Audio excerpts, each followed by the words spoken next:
आइए अब देखें तंत्रिकाओं और उसके कार्यों की जांच कैसे करते हैं। यदि तंत्रिका मोटी हो गई है और उसके क्षेत्र में सुन्नपन या मांसपेशियों की कमजोरी है, तो यह कुष्ठ रोग का निदान के लिए एक सुनिश्चित लक्षण है। आमतौर पर जो तंत्रिकाएं ग्रसित होती हैं, वे इस प्रकार हैं।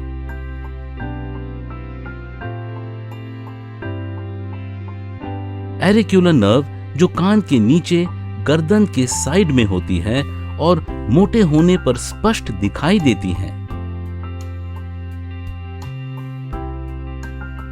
इसे छूकर निश्चित करना चाहिए कि यह रक्त नलिका नहीं वरन तंत्रिका ही है। कोहनी के पास अल्नार नर्व,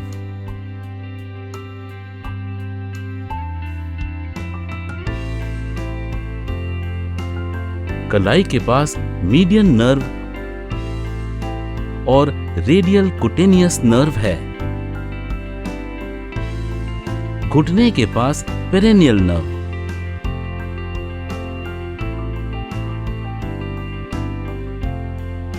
और टखने के पास पोस्टीरियर टिबियल नर्व।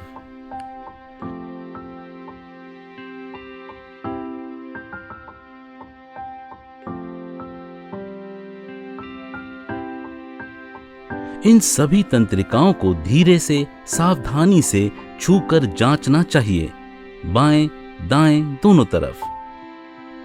तंत्रिकाओं को छूने का अभ्यास करें, जिससे उनकी सूजन या मोटाई, कठोरता या छूने पर दर्द का एहसास जान सकें।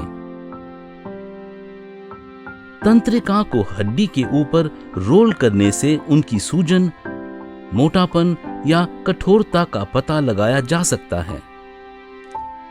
छूते समय जांचे जाने वाले व्यक्ति का चेहरा देखें।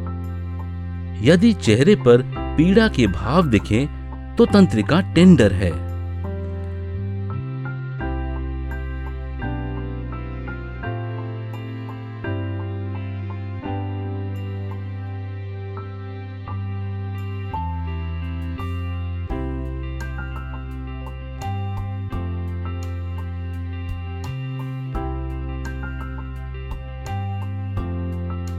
अब इन तंत्रिकाओं के कार्यों का आंकलन भी करें। तंत्रिका के क्षेत्र में त्वचा पर संवेदना की जांच और मांसपेशियों की जांच द्वारा तंत्रिका के कार्य की क्षति का अनुमान लगाया जा सकता है। हाथ या पैर में संवेदना की जांच के लिए बॉल पेन का उपयोग करें।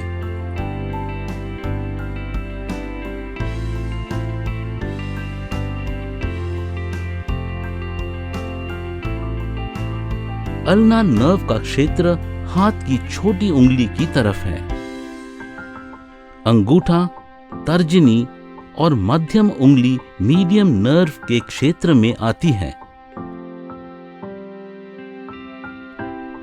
पोस्टीरियर टिबियल नर्व का क्षेत्र पैर के तलवे में होता है।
अब कम से कम 3 तंत्रिकाओं द्वारा संचालित मांसपेशियों की जांच करें।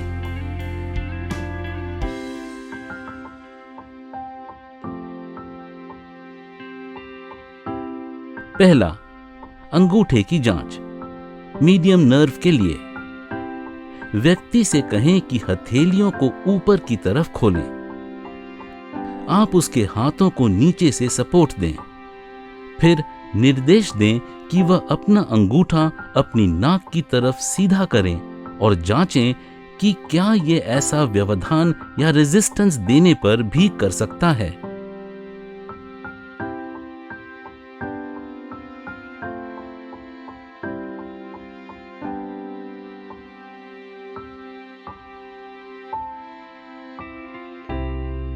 दूसरा, छोटी उंगली की जांच। अल्ना नर्व के लिए व्यक्ति को दोनों हथेलियों को सीधा ऊपर की तरफ खोलकर रखने को कहें। उसके हाथों को नीचे से सहारा या सपोर्ट दें और छोटी उंगली को खोलने के लिए दूसरी उंगलियों से दूर करने के लिए कहें। रेजिस्टेंस देने पर भी उंगली का मूवमेंट कितना है, इसका आंकलन करें।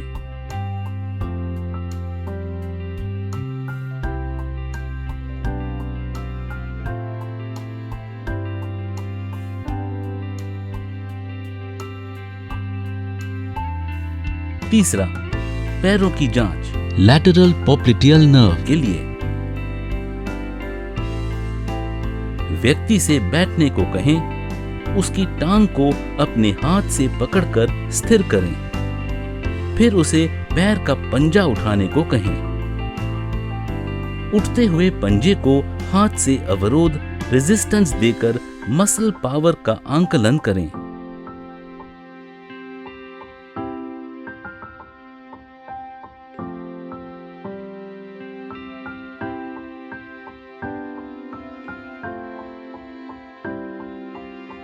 जांच के बाद मांसपेशियों की स्ट्रेंथ या शक्तियों को एस या सशक्त, डब्ल्यू या कमजोर या पी या लकवग्रस्त के रूप में रिकॉर्ड करें।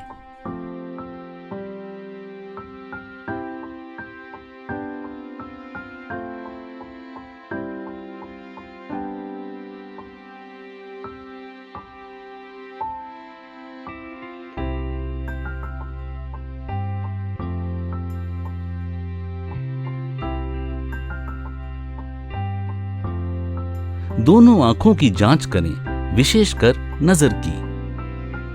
6 मीटर की दूरी से उसे दिखाई गई उंगलियां गिनने को कहें। ऐसा वे एक आंख बंद करके बताएं। बाएं दाएं आंख की जांच अलग से करके देखें कि कहीं नजर या दृष्टि कम तो नहीं हो गई है। अंधत्व ग्रेड 2 की अक्षमता को इंगित करता है।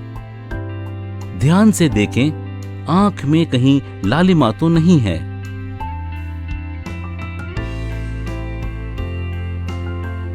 क्या आप जानते हैं कि अक्षमता का आंकलन कैसे करते हैं? उसका रिकॉर्ड केस रिकॉर्ड में दर्ज कैसे करते हैं? अक्षमता एक विस्तृत परिभाषा है जिससे व्यक्ति की शारीरिक क्षति, सीमित कार्य क्षमता एवं प्रतिबंधित भागीदारी समाहित है। हमें यह जानना चाहिए कि कुष्ठ रोग में होने वाली अक्षमताओं को कैसे ग्रेड या श्रेणी में रखा गया है। निदान के समय अक्षमता की श्रेणी क्या है और उपचार के समय ये उपचार के बाद उसमें क्या परिवर्तन आया, यह जानना आवश्यक है। अक्षमता को 0, 1 या 2 की श्रेणी में रखा जाता है।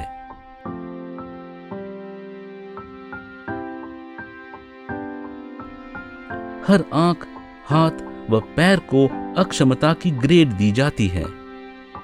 इन 6 ग्रेड्स में जो सबसे अधिक है वही व्यक्ति का अक्षमता ग्रेड होती है।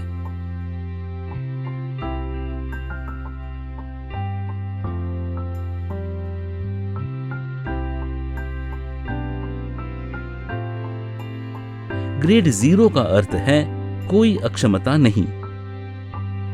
ग्रेड 1 का तात्पर्य है कि हाथ या पैर की संवेदनहीनता है मुख्य तंत्रिका की क्षति के कारण।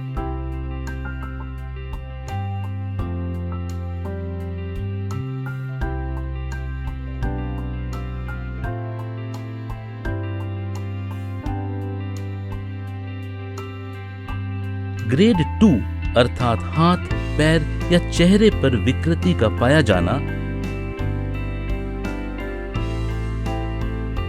आंखों की पलकों का पूरी तरह बंद न हो पाना,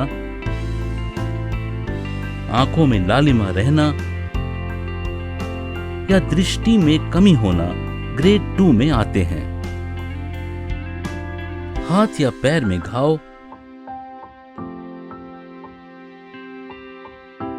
पैर का लकवा,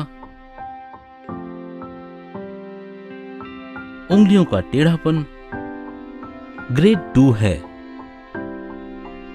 उंगलियों का छोटा हो जाना देर से पाया जाता है, यह भी ग्रेड 2 में शामिल है।